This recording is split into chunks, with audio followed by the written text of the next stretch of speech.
Assalamualaikum warahmatullahi wabarakatuh. Perkenalkan, nama saya Eva Suryana dengan NIM 232180235, Prodi PGSD Universitas Muhammadiyah Purworejo. Kali ini saya akan mempresentasikan penanganan bimbingan konseling di sekolah dasar di salah satu sekolah yang saya mengajar di salah satu sekolah di Kabupaten Wonosobo. Saya mengajar kelas 3. Di sini saya melakukan bimbingan konseling dengan salah satu siswa yang mengalami permasalahan atau kenakalan di sekolah.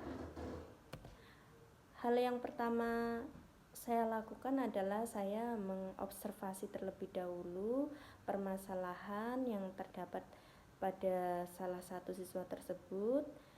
Dan ketika saya melakukan pengamatan selama 3 bulan, itu ternyata ada salah satu siswa yang membuli teman sekelasnya dengan sebutan nama orang tua, dan itu sudah dilakukan berkali-kali, tidak hanya dalam 1 hari atau 2 hari, karena saya sering menerima laporan tersebut.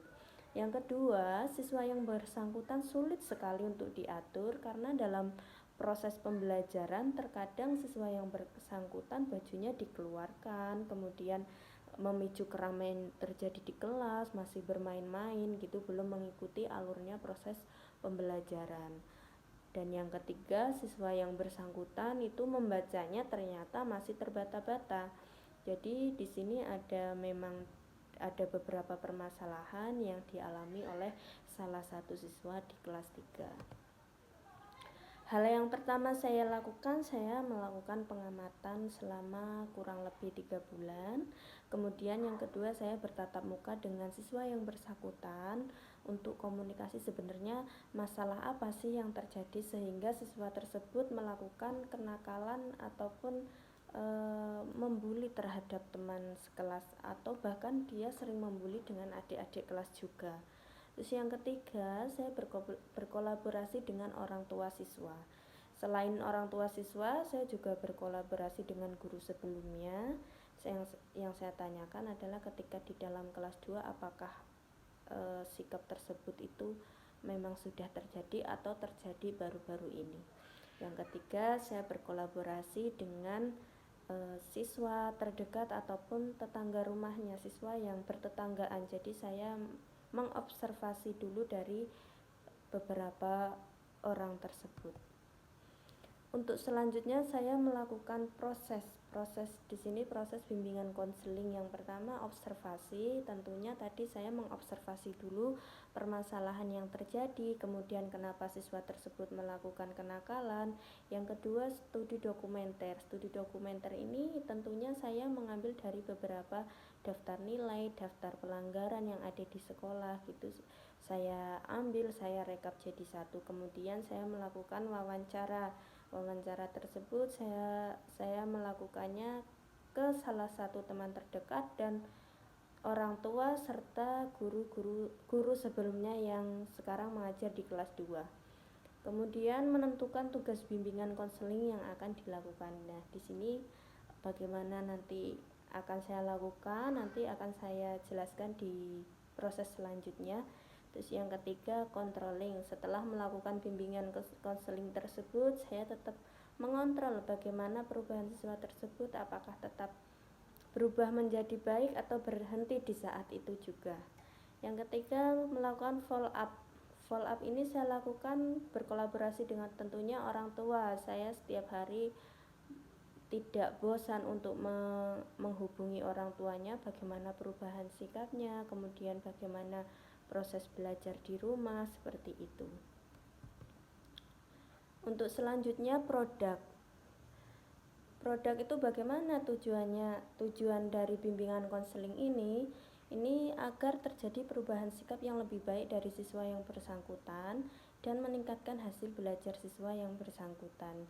Jadi selain perubahan sikap, tentunya nanti membaca dari siswa yang bersangkutan itu tidak dieja lagi dengan beberapa bimbingan konseling yang saya lakukan. Kemudian yang kedua, peserta didik yang bersangkutan berubah dengan bertahap walaupun dalam proses bimbingan memerlukan dukungan dari berbagai pihak. Tentunya ini dukungan dari orang tua yang sangat utama, karena di dalam permasalahan ini ternyata siswa yang bersangkutan mengalami masalah di rumah di mana orang tuanya itu sudah bercerai. Jadi siswa yang bersangkutan ini tinggal bersama dengan kakeknya, hanya dengan kakeknya saja, dan ibunya merantau di Jakarta. Jadi untuk proses pembelajaran di rumah pun, untuk proses pembelajaran di rumah maupun di sekolah, dia dengan seenaknya sendiri tanpa aturan seperti itu. Ini yang saya temukan dalam observasi. Nah, hal ini yang perlu dikaji dalam proses bimbingan konseling. Tentunya saya menerapkan sikap merangkul siswa tersebut agar apa yang menjadi permasalahan siswa yang bersangkutan ini bisa terbuka dengan guru, sehingga guru tahu bagaimana cara penyelesaian yang tepat seperti itu.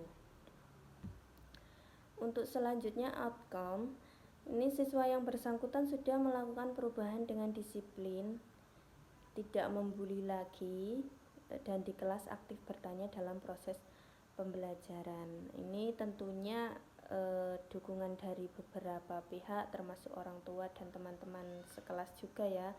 Ternyata setelah melakukan bimbingan konseling dengan bertemu bertatap muka, kemudian saya tidak bosan-bosan memberikan arahan yang positif, afirmasi positif. Di situ siswa nanti lebih berpikir lagi bahwa memang sikap yang dilakukan selama ini salah, seperti itu. Kemudian dalam proses pembelajaran, siswa sudah mulai aktif bertanya. Tadinya hanya diam saja, mungkin malu atau memang dia itu tidak aktif. Dia tuh memang sebelumnya memang sangat ramai sekali di kelas. Dia menimbulkan keramaian sehingga nanti teman-teman yang lain ikut ramai juga. Nah, untuk sekarang ini siswa tersebut sudah aktif bertanya, sudah proses pembelajaran pun sudah mulai berjalan dengan baik. Kemudian karena saya membiasakan salah satu siswa yang bersangkutan tersebut untuk membaca setiap hari kurang lebih 15 menit. Itu setiap hari harus membaca. Dan kemudian di rumah juga saya informasikan kepada ibunya, walaupun ibunya di Jakarta, itu untuk setiap hari membaca 15 menit untuk tetap ngontrol di rumah bagaimana anak tersebut membaca atau tidak. Dan hasilnya untuk sekarang untuk membacanya alhamdulillah sudah tidak terbata-bata lagi, sudah lancar. Untuk yang kedua, siswa yang bersangkutan mulai terbuka dengan permasalahan yang dialami. Jadi waktu itu memang masih tertutup. Ketika saya lebih merangkul, saya mendekati siswa tersebut mau bercerita, dan saya memberikan nasihat, tentunya nasihat yang baik agar siswa tersebut mencapai keberhasilan dalam belajar. Untuk yang ketiga, siswa yang bersangkutan sudah bisa membaca tanpa dieja. Tadi sudah saya jelaskan ya.